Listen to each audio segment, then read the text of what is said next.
안녕하십니까. 성경 내 이야기다의 김홍덕입니다. 오늘 출애굽기 12번째 시간을 하겠습니다. 오늘 우리 12번째 시간에는 한 두 가지 정도 주제를 이야기를 해볼 텐데, 하나는 하늘이 변하는 재앙이 있고, 재앙에 관한 말씀이고, 두 번째는 이 재앙들은 여호와를 알게 하는 재앙이다라는 하나님의 말씀이 있습니다. 그래서 이 두 가지 주제를 가지고 얘기를 해보겠습니다. 우리 먼저 이제 그 하늘에 대한 재앙에 들어가기 전에 우리가 이 출애굽기라는 성경 자체는 근본적으로 우리 구원에 관한 말씀입니다. 그렇다는 것 자체는 어떤 옛날 이스라엘 백성이라는 한 민족의 어떤 이동 역사를 통해서 우리 한 개인이 하나님의 구원에 이르는 과정을 설명하는 겁니다.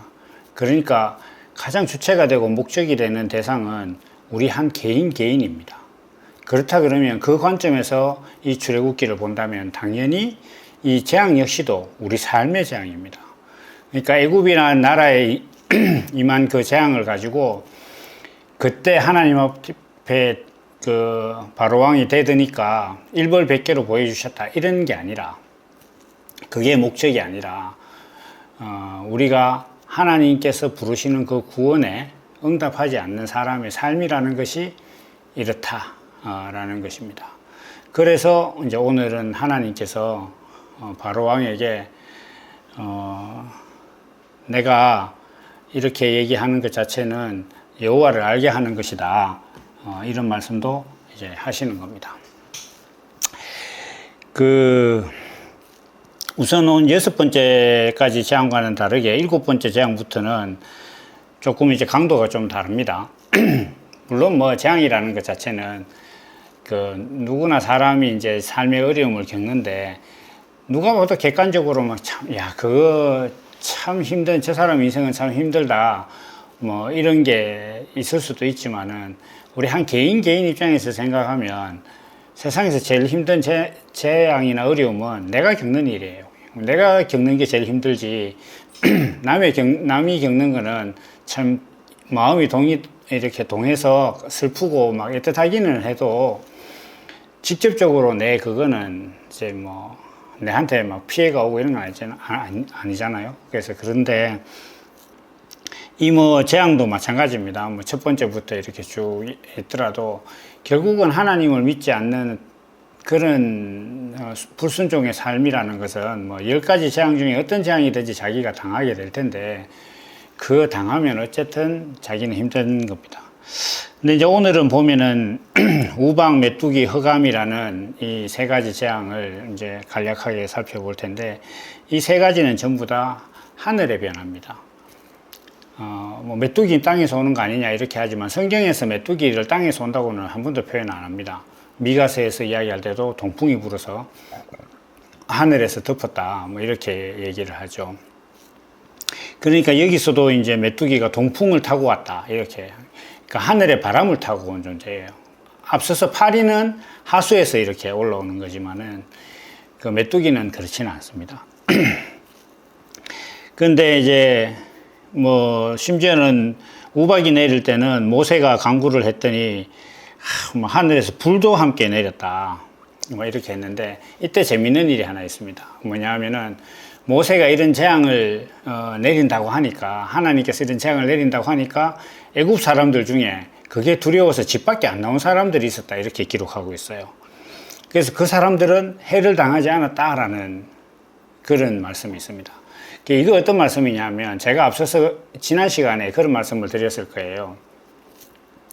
우리 인생에서 하나님께서는 늘 우리를 구원하시기 위한 부르심을 끊임없이 이어가고 있다. 하나님은 언제나 우리를 구원하기 위해서 우리를 부른다. 그런데 사람이 거기에 응답하지 않는다. 그런 말씀을 제가 늘 드렸어요. 그러니까 이것처럼 이게 지금 애굽 사람이 하늘에서 우박이 내릴 것이다 하니까 자기 집에 들어가서 안 나왔다, 자기가 해를 입지 않아야겠다라고 생각했다는 것 자체는 하나님께서 내리시는 재앙과 징조에 대해서 사람들이 이제 자기가 느끼기 시작했다는 거예요. 이건 무슨 뜻이냐 하면은, 우리가 한 개인이 인생을 살아가다가 하나님께서 그 사람에게 계속 구원의 기회를 옆에서 열어가고 있는데 계속 베풀고 접근하고 있는데 자기가 외면하고 먹고 사는 문제 중요해. 뭐 인생의 존재 의미가 무슨 의미야? 무슨 그게 가치가 있어? 이렇게 사람들 외면하고 살아가지만은 하나님께서 계속 하시다 보면은 이게 지금 하나님의 말씀인가? 이렇게 느끼는 때가 있다는 거예요. 아마 지금 이 영상을 보시는 분들은 대부분 다 아마도 기존 교회에서 이렇게 전하는 말씀이 성에 차지 않거나 또 더 나은 말씀을 찾기 위해서 이 말씀을 들으실 거라고 생각을 합니다. 저는 이게 존재론적인 말씀이라고 뭐 이렇게 좀 제목을 붙이는데 무엇을 해서 하나님의 은혜를 입을 것이냐의 문제가 아니라 내가 어떤 존재가 되느냐의 문제다라는 것을 계속 말씀드리고 있습니다.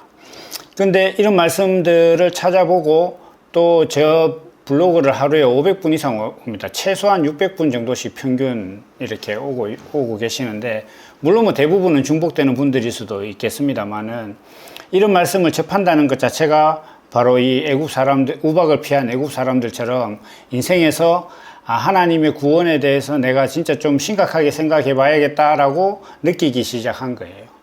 그런, 인생에는 그런 변화를 누구나 다 한 번씩 겪는다는 것을 이 말씀을 통해서 하고 있습니다. 그래서 이 하늘이 변하는 것은 예수님께서도 그렇게 말씀하셨죠. 마지막 때가 되면 하늘의 권능이 땅에 떨어질 것이다. 하늘이 어두워지고 뭐 별이 땅에 떨어지고 뭐 이렇게 말씀을 하셨어요.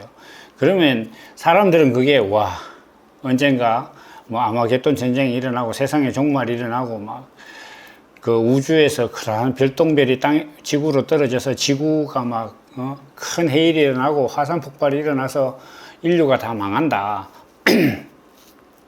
뭐 그런 것에 대해서 예수님께서 미리 예언하신 것이다라고 거의 단언적으로 얘기를 하는데, 제가 생각할 땐 그래요.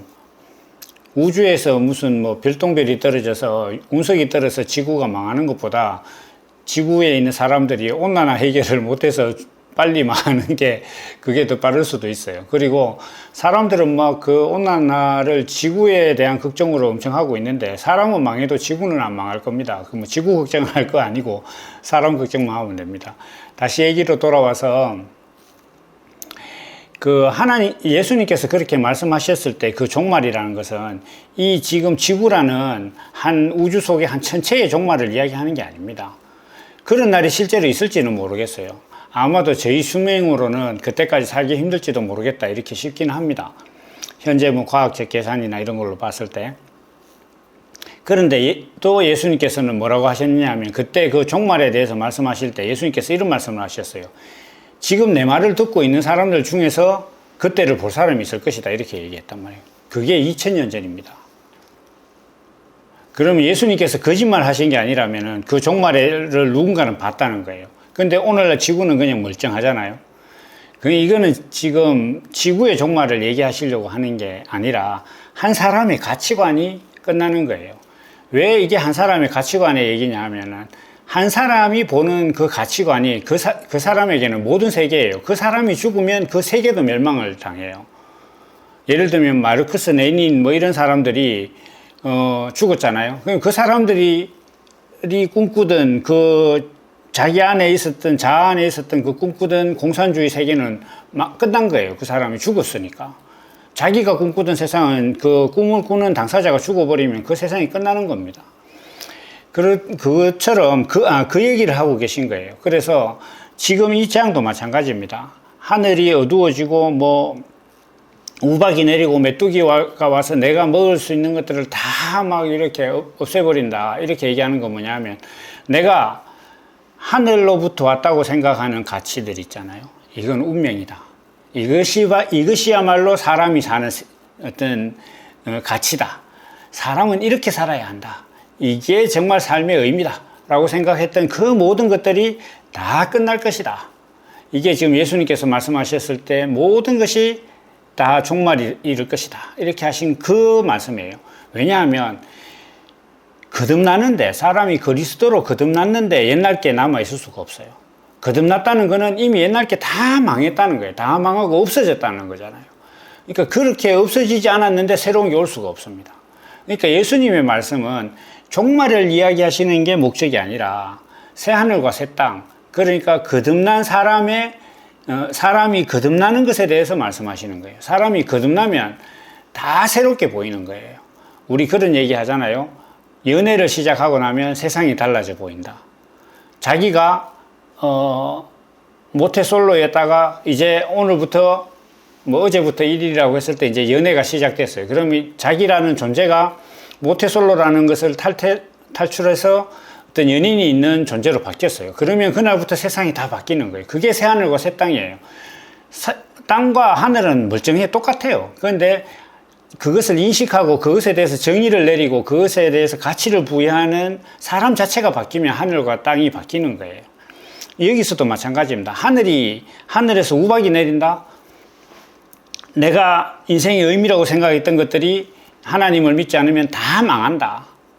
하늘의 가치가 와서 그 모든 것들을 다 없애버릴 것이다. 그런데 이런 일이 있을 것 같아서 내가 몸을 피했다? 이거 내가 이제 예수님께서 나를 부르시는 신호를 감지했다? 뭐 이렇게 볼 수도 있을 겁니다. 그리고 그나마 남아있던 것들도 메뚜기가 와서 막 싹 다 먹어치웠다. 그리고 흑암이 왔다. 바로 앞도 안 보인다. 그 뭐냐면 인생이 내가 어디로 가야 될지 모르겠다. 그러니까 정말 내가 삶의 가치를 두고 살았던 것들이 어느 날 보니까 인생이 이게 아니었구나.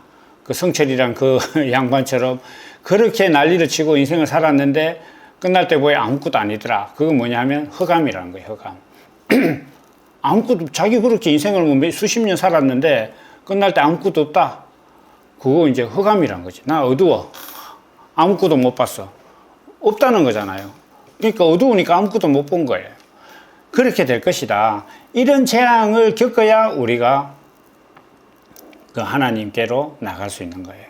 지금 이 말씀은 이제 그런 말씀입니다.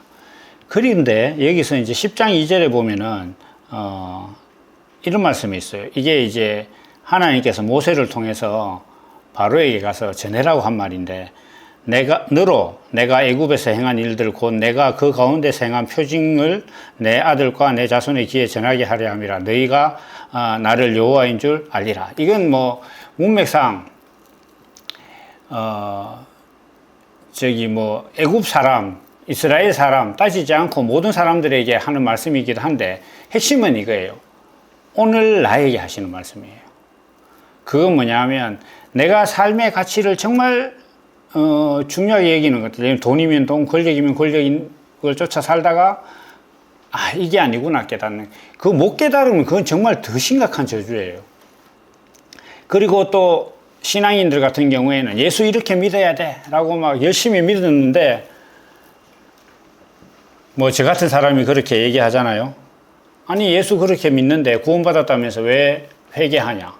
이런 말을 딱 들었을 때 자기가 딱 찔려서 이거 뭔가 이상한데? 라고 사람이 생각을 하게 되면은 갑자기 자기가 이때까지 믿었던 모든 신앙이 어두워질 거 아니에요. 하늘이 캄캄해질 거 아닙니까? 그런 일들을 겪어야 되는 거예요. 그게 그렇게 겪지 않으면은 하나님을 만날 수가 없습니다. 그래서 이 지금 우박이나 메뚜기나 흑암이라는 이런 재앙들은 하늘이 변하는 것. 다시 이야기해서 내가 인생의 가치를 부여하고 의미를 두고 살았던 모든 것들이 다 망하게 되는 일들을 겪을 것인데 이건 그걸 겪고 돌이키면 구원을 얻는 것이고 그렇지 않다면 자기가 살면 살수록 인생은 더 이런 이런 재앙을 받게 된다. 그러니까 바로가 더 하나님 앞에 강팍하게 되니까 이 재앙이 심해지는 것처럼 우리 삶도 그렇게 된다. 이렇게 말씀을 하고 계십니다. 자연스럽게 두 번째 주제로 넘어가서 이 재앙은 여호와를 알게 한다. 이렇게 얘기하는데 결국은 재앙이라는 것은 우리로 하여금 구원을 얻게 한다. 이런 뜻입니다. 그래서 하나님께서 우리에게 구원을 베푸시는데 그 대가로 네가 고난을 좀 겪어라. 이런 얘기 아닙니다. 하나님께서 구원이라는 것을 딱 베푸시려고 하는데 사람이 거기에 동의 안 하는 순간부터 재앙을 당하는 거예요. 우리가 이렇게 생각하면 됩니다. 이제 나라에서 어떤 사람들이 볼 때, 야, 저건 진짜 잘못된 거 아니야? 저 사람은 뭘 어떻게 해야 되는 거 아닌가라고 이제 막 지탄을 하는데 막상 보면 그 사람을 처벌할 법이 없어. 그럼 그 사람은 죄가 없는 거예요. 기준이나 법이 있어야 돼. 그러니까 예수님께서 이 땅에 오시지 않았다면 모든 사람들이 죄를 받지 않을 것이다라는 그런 뉘앙스의 성경 말씀이 있잖아요. 그러면 예수님께서 이 땅에 오셔서 하나님께서 사람을 만든 목적은 이것이다라고 십자가에 예수님을 딱 달리게 하시면서 보여주니까 그 일 이후에 사람들은 누구나 이제 그 법이 생겼기 때문에 그 예수 그리스도와 동일한 존재로 거듭나지 않으면 다 죄인이 되는 거예요. 그러면 그런 관점에서 볼 때 하나님께서 너희가 나를 여호와인 줄 알 것이다. 여기서 이 여호와라는 것은 하나님 내가 뭐 돈 주세요, 밥 주세요, 뭐 이렇게 했을 때 주시는 그 하나님을 얘기하는 게 아닙니다.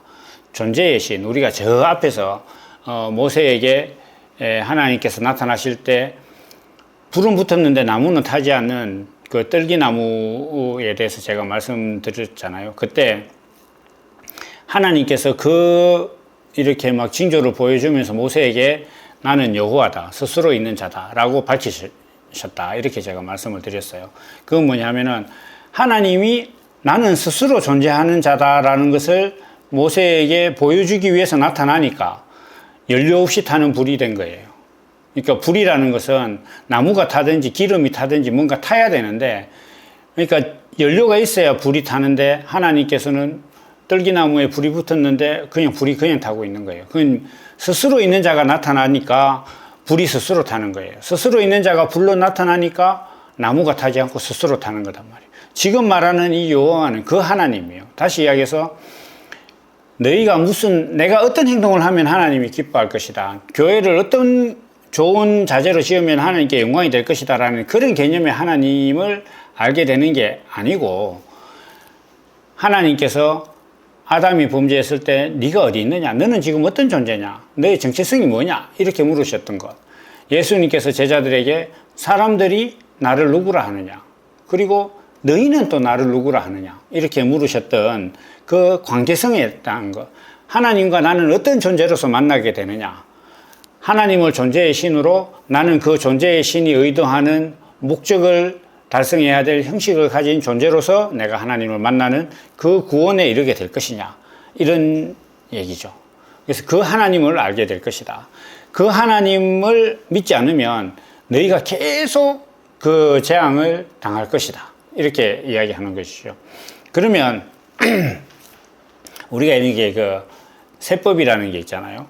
세법이라는 게 있어서 세금을 안 내면, 또 뭐 농지법 같은 걸 위반하면 계속 돈을 내야 되는 게 있어요. 계속 돈을 내야 되는 거죠. 그러니까 그게 돈을 거두는 게 목적이 아니에요. 법을 지키라는 게 목적이지.